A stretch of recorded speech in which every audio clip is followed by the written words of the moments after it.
अस्सलामुअलैकुम, कैसे हैं आप लोग सब। आई होप आप लोग सब बिल्कुल ठीक होंगे, खैरियत से होंगे, मज़े में होंगे। मैं भी अल्हम्दुलिल्लाह बिल्कुल ठीक हूँ। तो जी आज का जो व्लॉग है उसमें काफ़ी सारी इंटरेस्टिंग चीज़ें हैं, काफ़ी सारे मेरे पर्सनल रिव्यूज़ हैं और मेरा कैसा एक्सपीरियंस रहा है चीज़ों के साथ वो मैं आप लोगों के साथ करूँगी शेयर।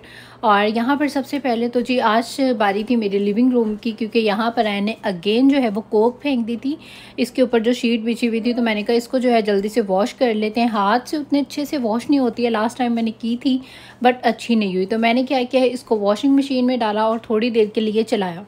पहले मैंने इसके ऊपर ऐसे ही सारी चीज़ें रख दी थी, फिर मैंने कहा चलो अब ये उठाया है सारा कुछ तो अच्छे से जो है नीचे से ग्लास वगैरह को भी बहुत अच्छे से क्लीन कर देते हैं, सारी जो है इसकी अच्छे से साफ़ सफाई कर देते हैं।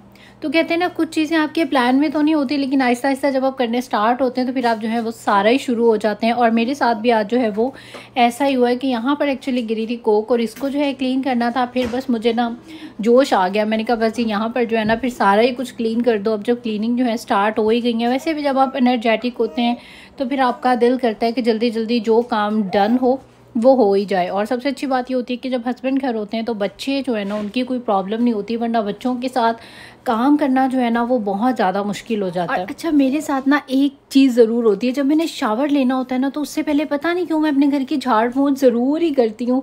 और मतलब भले इतनी ज़्यादा ज़रूरत ना भी हो, लेकिन बस पता नहीं क्यों शावर लेने से पहले जो है ना मुझे होता है कि बस जल्दी जल्दी सारे काम कर लो ताकि घर भी साफ़ हो जाए और उसके बाद जो हूँ मैं खुद भी फिर साफ़ सुथरी हो जाऊँ। तो अभी भी ऐसा ही था, मैंने लेना था शावर तो मैंने कहा चलो जितनी देर में शावर तो लेना ही है, खुद भी साफ़ सुथरे होंगे तो जो हल्का थोड़ा बहुत घर का काम है वो भी कर लें। हालांकि यहाँ पर सारी जो क्लीनिंग है वो इतनी ज़्यादा होने वाली नहीं है, लेकिन फिर भी बस मैंने बेड वगैरह झाड़ की और इसको अच्छे से जो है वो सेट वगैरह कर दिया। दोबारा से वैक्यूम वगैरह मैंने कुछ भी नहीं लगाया था क्योंकि घर जो था वो सारा साफ़ ही था। बस हल्की हल्की सी जो है ना ऊपर से कहते हैं सफाई, बस अपनी तसल्ली के लिए करने वाली बात तो वही थी। तो यहाँ पर मैंने बेड की जो शीट है वो भी चेंज तो नहीं करनी थी, वही वाली जो शीट है बस झाड़ के अच्छी तरह बिछा के उसको सेट कर दिया। और उसके बाद यहाँ पर जो है मैंने सारा ब्रूम लगा दिया क्योंकि वैक्यूम की जो है वो इतनी ज़्यादा ज़रूरत ही नहीं थी। और वैक्यूम जो हूँ मैं जब सही वाली क्लीनिंग करती हूँ तो तभी लगाती हूँ, अदरवाइज़ जो थोड़ा बहुत गंद होता है वो मैं ब्रूम के साथ ही जो हूँ क्लीन कर देती हूँ। और उसके बाद यहाँ पर मेरी जो क्लीनिंग का काम था वो हो चुका था डन। और अभी तक हम लोगों ने रात का जो डिनर है वो भी नहीं किया था। और इस मामले में मेरे हस्बैंड जो है वो भी बहुत ज़्यादा कोऑपरेटिव हैं। और वैसे भी आज उनकी हाफ़ डे थी तो उन्होंने दोपहर में जो है वो कुछ ना कुछ खा लिया था, उनको मैंने बना दिया था। आई थिंक चाट बनाई थी कि पता नहीं पकौड़े बनाए थे, तो वो उनको मैंने बना के दे दिया था। उसके बाद यहाँ पर सारी जो डीप क्लीनिंग का काम है वो हो गया। और बीच में 6 बजे मैंने अपने हस्बैंड को पूछा भी कि आपको मैं खाना बना दूँ, तो उन्होंने कहा नहीं अभी तुम कामों में लगी हुई हो, तो जो भी काम है वो सारे डन कर लो, तो फिर उसके बाद ही जो है फिर हम खाना खाएँगे। और अभी यहाँ पर तकरीबन रात के 7 सवा 7 बज रहे थे, तो उस टाइम पर फिर मैंने कहा नहीं यार बहुत हो गया, अब जल्दी से इनको खाना देते हैं। और उसके बाद जो है आज मैंने अपना फेस पर AHA BHA जो है वो भी ट्राई करना है। तो मैंने कहा पहले ही जो चूल्हे के काम है ना वो सारे डन कर लो, क्योंकि उसके बाद फिर हीट के आगे जो है नहीं जाना होता। और आज खाने में जो भी मेरे फ्रिज में लेफ़्ट ओवर पड़ा हुआ था मैंने सारा कुछ निकाला, गर्म किया और बस ही हम लोगों ने जो है इसी से खा ली। और अब बारी आ चुकी है यहाँ पर AHA BHA करने की, जिसको करने से पहले पता नहीं क्यों मेरा दिल जो है वो इतना ज़्यादा जो है ना वो मतलब कि डर रहा है। तो खैर जी यहाँ पर AHA BHA जो है अभी मैं वो करने लगी हूँ, अल्लाह पाक खैर करे। अच्छा मेरा दिल क्यों डर रहा है, अगर किसी को नहीं पता तो मैं आपको बता देती हूँ। ये बेसिकली लिखा हुआ भी इसके ऊपर, ये एक फेशियल है और ये फेशियल है केमिकल फेशियल। अब केमिकल जो है वो हर किसी की स्किन को सूट नहीं करते, और मैंने मतलब ऐसे केमिकल्स वगैरह जो है वो कभी भी यूज़ नहीं किए। और ऑर्डिनरी जो है उसकी बहुत सारी चीज़ें जो है वो केमिकली तौर पे आपकी स्किन को जो है वो हील करती हैं, या कोई भी जो भी आपकी प्रॉब्लम हो उसको केमिकल के थ्रू जो है वो डील किया जाता है। तो मैं क्योंकि कभी भी केमिकल से इंट्रोड्यूस नहीं हूँ, मुझे केमिकल्स वगैरह मैंने कभी यूज़ नहीं किए। केमिकल में शायद ब्लीच आती है, और हाँ ब्लीच वगैरह जो है मैं करती हूँ। खैर डरते डराते जो है मैंने अपने फेस पर ये लगा ही लिया है, और इसको जस्ट 10 मिनट्स के लिए जो है वो रखना पड़ता है, उसके बाद जो है रिमूव कर देना पड़ता है। तो यहाँ पर मैं आपको ये भी दिखाती हूँ रिमूव करने के बाद। तो जी रिमूव करने के बाद जो स्किन है वो काफ़ी ज़्यादा टाइट मुझे फील हो रही थी, और उसके बाद फिर डर भी लग रहा था कि जी क्रीम जो है वो कौन सी लगाएं। तो मैंने यहाँ पर ऑर्डिनरी की ही जो है वो क्रीम लगा ली, मॉइस्चराइजिंग क्रीम, क्योंकि इनकी जो मॉइस्चराइजिंग क्रीम है उसमें कोई भी इस तरह के हार्श केमिकल्स के साथ जो है वो यूज़ की जा सकती है। और उसके अलावा इन्हीं का जो है मैंने एक फेशियल ऑयल लगा लिया था। अभी मैं आपके साथ आगे करती हूँ शेयर कौन सा फेशियल ऑयल लगाया था। तो खैर जी, यहाँ पर मेरी जो स्किन थी उसका मैं आपके साथ रिव्यू शेयर कर देती हूँ। एक्चुअली मेरे चिन पर एक छोटा सा था पिंपल, और AHA BHA करने के बाद जो है ना वो जो पिंपल था उसका निशान भी मुझे लगता है पक्का ही रह गया। और सेकेंड ये कि लगाने के बाद स्किन जो है ना वो बहुत ज़्यादा मतलब टाइट फील हो रही थी, और नेक्स्ट डे तक भी जो है ना मुझे पेन होती थी। तो उसके बाद फेशियल ऑयल के बाद मैंने इनका ये वाला 100% जो प्लांट ड्राइड का जो था सोल्यूशन नहीं सॉरी ऑयल था स्क्वालिन का, तो वो मैंने अपने फेस पर लगा लिया था। और मॉइस्चराइजिंग के लिए मैंने ये वाला मॉइस्चराइज़र यूज़ किया था। बट मेरी स्किन जो है उसके बाद मतलब ऑफ कोर्स ग्लो तो थोड़ी कर रही थी, बट उतनी ज़्यादा नहीं जितना कि आम कोई सा भी फेशियल करने के बाद होती है। लेकिन कहते हैं कि इसको फर्स्ट टाइम करें तो थोड़ी ग्लो आती है, सेकंड टाइम ज़्यादा, थर्ड टाइम ज़्यादा, फोर्थ टाइम जब आप इसको एवरी वीक करते रहते हैं तो आहिस्ता आहिस्ता ग्लो आनी शुरू होती है। लेकिन मेरी तो फर्स्ट टाइम करने के बाद ही जो है स्किन में हल्का सा वेरी नेक्स्ट डे पेन थोड़ा सा, क्योंकि केमिकल एक्सफोलिएट हो गई थी स्किन, क्या कहते हैं उसको, केमिकली तौर पे मतलब एक्सफोलिएट हो गई थी। हाँ, तो उसके बाद जो है मेरी स्किन थोड़ी सी अगले दिन जब मैं फेस वॉश कर रही थी तो लग रहा था फेस के साथ कोई ना ज़बरदस्ती हुई है, कोई ज़्यादती हुई है।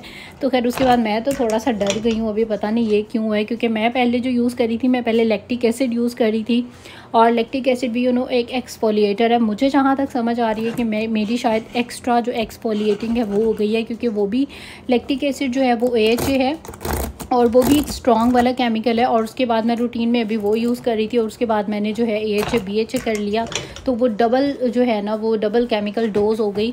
तो उसकी वजह से स्किन बेचारी जो है वो पहले ही मेरी सेंसिटिव है, तो थोड़ा सा उसको बर्दाश्त करने में जो है ना वो टाइम लगेगा। अभी नेक्स्ट टाइम से ऐसा करूँगी कि कोई एक केमिकल यूज़ करना है।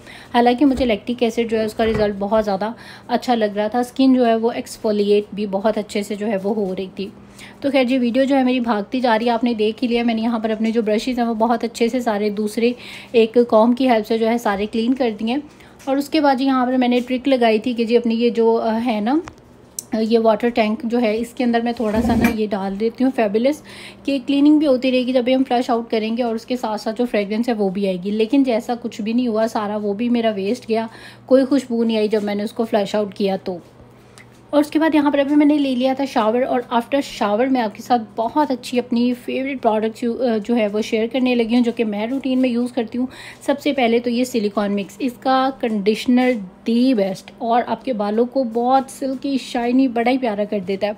और उसके साथ में इसका ये है लीव इन कंडीशनर, ये बस आपने बिल्कुल थोड़ा सा लेना होता है, ज़्यादा लेंगे तो आपके बाल बड़े ग्रीसी हो जाएंगे, मतलब ये एक्स्ट्रा ड्राई हेयर्स के लिए। और उसके अलावा जॉन फ्रीडा का ये फ्रीज इजी, तो ये भी इसका उतना अच्छा तो नहीं, मुझे वैसे भी स्प्रे वाले जो लीव इन कंडीशनर है ना वो इतने ज़्यादा अच्छे नहीं लगते, बल्कि मुझे कोई क्रीम वाले जो लीव इन कंडीशनर है वो ज़्यादा अच्छे लगते हैं। और जो दूसरे ये जो मॉइस्चराइजिंग ऑयल्स या सीरम्स होते हैं ये अच्छे लगते हैं। और ये कैसा काम करता है, तो मेरे ख्याल से ये जिनके पतले और थोड़े सिल्की टाइप के बाल हैं ना उनके बालों पे बहुत अच्छे से वर्क करेगा, और जिनके एक्स्ट्रा ड्राई और डैमेज हेयर है ना उनके हेयर्स पे उतने अच्छे से काम नहीं करेगा। उनके लिए जो मैंने आपको पहले सिलिकॉन मिक्स सिखाया है वो वाला दी बेस्ट है। और इसके अलावा ये जो क्यूने का सिरम है, ये इस क्यूने के सिरम के आपने जस्ट 1 ड्रॉप लेने, क्योंकि आपने ऑलरेडी लीव इन कंडीशनर लगाया हुआ है, वो भी आपके बालों को जो मॉइस्चराइज करता है। इससे पहले जो मैंने कंडीशनर यूज़ किया वो भी मैंने इसी का किया है, उसने भी मेरे बालों को मॉइस्चराइज कर दिया था। तो बस थोड़ा सा सीरम लगा के मैंने अपने बालों को जो है ब्लो ड्राई कर लिया। और ब्लो ड्राई करने से पहले हमेशा आप जो है अपने बालों को जो हेयर प्रोटेक्टिंग जो सीरम होता है या जो भी कुछ होता है आप प्रोडक्ट यूज़ करते हैं वो ज़रूर यूज़ किया करें। उसको यूज़ करने के बाद आप भले डेली करें, आपके बाल जो है ड्राई एंड डैमेज नहीं होंगे। और इसके अलावा आपके साथ ऑर्डिनरी का ही मैं एक फेशियल ऑयल जो हूँ वो शेयर करने लगी हूँ। ये वाला जो फेशियल ऑयल है ये आप अपने बालों पर भी यूज़ कर सकते हैं। इससे जस्ट 1 से 2 ड्रॉप जो है वो लेके आप अपने बालों में एज ए सीरम अप्लाई करें, तो ये भी कहते हैं कि बालों के लिए भी है और फेस के लिए भी है, अच्छे से जो है मॉइस्चराइज कर देता है आपके बालों को भी। तो आप ये भी जो है वो यूज़ कर सकते हैं। तो खैर जी, यहाँ पर मैं अपने जो है शावर वगैरह लेके फ़्री हो चुकी थी। तो अब मुझे टाइम मिला था ईशा की नमाज़ पढ़ने का, और अब यहाँ पर मैं बैठ के पढ़ूँगी ईशा की नमाज़। सारा घर जब साफ़ सुथरा होना और इस तरह की डिम सी लाइट हो तो मुझे बहुत ज़्यादा जो है ना, बहुत ज़्यादा मज़ा आता है नमाज़ का। और मैं काफ़ी देर यहाँ पर इस तरह डिम सी लाइट्स में बैठ के और जो हूँ तस्बीहात करती रही। अपनी मदर को मैं डेली, मैंने आपको बताया, ज़रूर पढ़ के जो हूँ मैं बख्शती हूँ। तो यहाँ पर ना मतलब नमाज में ना बहुत ज़्यादा सुकून मिलता है मुझे पर्सनली। जब आपका इस तरह से सारा घर भी क्लीन हो, इन्वायरमेंट बहुत ज़्यादा अच्छा हो, तो दिल जो है ना आपका करता ही नहीं है कि मैं नमाज से उठूँ। तो खैर जी, उसके बाद यहाँ पर अब फारिग हो के तो अब बारी आई थी शाम की चाय पीने की, क्योंकि मैं बहुत ज़्यादा जो हूँ टायर्ड हो गई थी। और वैसे तो आज मैंने यहाँ पर ये अपनी सारी ग्रॉसरीज़ वगैरह जो हैं वो वॉश करके फ्रिज को साफ़ करना था, लेकिन बस मैंने बताया मेरे कोई प्लान में नहीं था वो, बस मैं शुरू हुई तो बस हो ही गई और सारे काम जो है डन हो गए। मैं इंशाल्लाह ताला कल के दिन में जो हूँ मैं अपने फ्रिज की जो थोड़ी बहुत फ्रूट्स वगैरह वॉश करके रखने वाला काम है वो करूँगी। खैर यहाँ पर अभी बन रही है कड़क सी मज़ेदार सी चाय, क्योंकि मीठे में काफ़ी सारी मज़े मज़े की जो है चीज़ें आई हुई थी। तो मैंने कहा इनको जो है खाते हैं और साथ में जो है जी चाय पीते हैं और फिर रिलैक्स होकर ना आराम करते हैं। अच्छा, ये वाले जो क्रीम रोल है ना, ये बहुत ज़्यादा अच्छे हैं। अमेरिकन स्टोर की वैसे तो मुझे चीज़ें पसंद नहीं आती हैं, मीठे के हिसाब से एक्स्ट्रा मीठा होता है। तो ये भी हम जब भी लाते थे ना तो वो एडिसन से लेके आया करते थे, लेकिन इनका जो टेस्ट है ना वो बहुत ज़्यादा अच्छा है। और यहाँ पर जी ब्राउनी रायन ने ली थी और उसने खाई नहीं, एक बाइट लेके और बस जी इसी तरह से जो है इसने छोड़ दी। तो मैंने कहा चलो ये जो है मैं खा लेती हूँ। तो जी आजकल मीठा जो है बहुत ज़्यादा ऊपर नीचे खाया जा रहा है, तो बस कंट्रोल करना है इसको, क्योंकि मोटे जो है वो दोबारा से नहीं होना है। तो इंशाल्लाह ताला वेदर जो है आहिस्ता आहिस्ता चेंज होगा तो फिर वॉक वगैरह जो है वो स्टार्ट होगी, तो इंशाल्लाह ताला बैलेंस हो जाएगा। चाय लेके मैं आ गई थी अपने बेडरूम में और यहाँ पर सुकून से जो है ये मैंने मूवी इंजॉय की, बल्कि हमने एंजॉय की, मैंने मेरे हस्बैंड ने। उसके बाद जी यहाँ पर यह आ चुका है अभी नेक्स्ट डे। मुझे भी ना वैसे अपनी बिल्कुल समझ नहीं आती, एक तरफ तो इतनी मीठी मीठी मैं चीज़ें खा लेती हूँ और दूसरी तरफ जब फ्रूट्स की बारी आती है तो फिर ना सारा जो फ्रूट है वो वही मंगवाना होता है जिसमें जी मीठा जो है वो कम हो। ये तो वही हिसाब हो गया जैसे शुगर वाला ना हर किस्म की दुनिया का मीठा खा लेगा, लेकिन जब चाय की बारी आती है ना तो फिर वो कहते हैं नहीं मेरी चाय में शुगर नहीं डालनी क्योंकि मुझे जो है वो शुगर है। तो मेरे साथ भी लगता है वही हिसाब हुआ है कि हर चीज़ में कंट्रोल करके, और जब फ्रूट की बारी आई है ना तो मैंने सारी की सारी यहाँ पर जो है वो बेरीज़ मंगवा ली हैं। एक्चुअली बेरीज़ में ना शुगर जो है वो बहुत ही कम होती है, अगर आप डाइटिंग पे हैं तो आपके लिए बेस्ट चीज़ हैं ये बेरीज़। और ये लगती भी वैसे मज़े की हैं। और मेरे हस्बैंड जो है इसके बड़े बड़े वाले जो डब्बे हैं वो ले आए थे, वरना छोटे वाले जो है ना वो सही रहते हैं, क्योंकि इतना ज़्यादा मुझे पर्सनली फ़्रूट इतना ज़्यादा पसंद नहीं है, खाया भी नहीं जाता। लेकिन ये कि जब फिर घर में आ जाता है तो फिर बंदा कहता है यार फेंकने से अच्छा है कि आप जो चीज़ को खा के ही मतलब ख़त्म करो। और वैसे भी फिर मेरे हस्बैंड भी कहते हैं कि तुम मंगवा लेती हो, तुम खाती नहीं हो, खाओ खाओ। फिर वो मेरे पीछे लगे रहते हैं जब तक मैं जो हूँ ना चीज़ें ख़त्म नहीं करती हूँ। और मेरी, मैंने बताया, थोड़ी सी नेचर ऐसी है कि बस ले के रख लो और बस रख लो, पता हो कि हाँ घर में जो है ना आपके हर एक चीज़ मौजूद है।